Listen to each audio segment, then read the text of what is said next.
Syekh Ibnu Athaillah As-Sakandari, Al-Hikam pasal 138. Rubahlah dirimu dari kebiasaan, hawa nafsumu. Bagaimana engkau menginginkan sesuatu yang luar biasa keramat padahal engkau tidak merubah dirimu dari kebiasaanmu.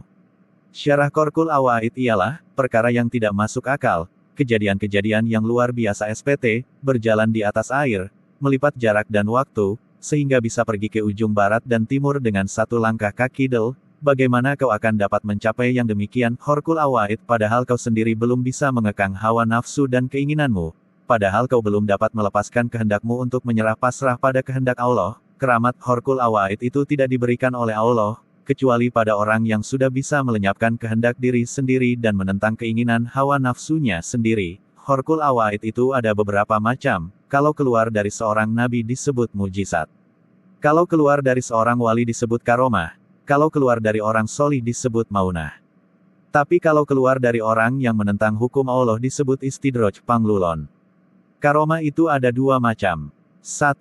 Karomah maknawiyah, yakni karomah yang tidak diketahui orang lain SPT, bertambahnya iman dan keyakinan, bertambah baik akhlaknya kepada Allah dan kepada makhluk. 2. Karomah dohirah yaitu, keramat yang bisa diketahui orang lain, seperti toyil ardi, melipat jarak yang jauh menjadi dekat, dan melakukan perkara yang luar biasa yang tidak masuk akal. Futu yaitu, terbukanya tabir, hijab yang menutupi mata lahir dan mata hati. Macam futu itu banyak sekali, termasuk bagian dari futu yaitu kasyaf. Antara kasyaf dan futu itu sama artinya. Dan keduanya ada yang dari malaikat, ada yang dari syaitan, dan yang dari syaitan itu bukan karomah tapi dinamakan istidroj. Kasyaf itu ada dua macam. 1. Kasyaf hisyi, yakni mengetahui perkara, kejadian yang jauh dari pandangan mata kepala. Seperti kisah Sayyidina Umar bin Khattab ketika khutbah Jumat di Madinah, tiba-tiba memerintahkan pada panglima perang bernama Sariyah yang sedang bertempur di tanah Nahawan yang jauhnya kira-kira perjalanan 2 bulan dari Madinah.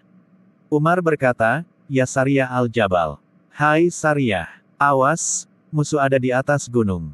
Diceritakan saat itu pasukan Islam baru bertempur di bawah gunung melawan sebagian pasukan musuh dan tidak tahu kalau ada sebagian pasukan musuh yang ada di atas gunung yang mau menyerang. Seumpama tidak ada komando dari Sayyidina Umar yang bisa didengar oleh Panglima Perang Sariyah, tentu pasukan Islam akan kalah. Dan akhirnya pasukan Islam dapat kemenangan.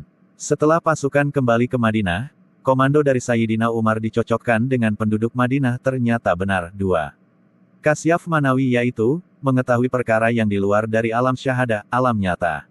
Bersambung. Pasal 139-140.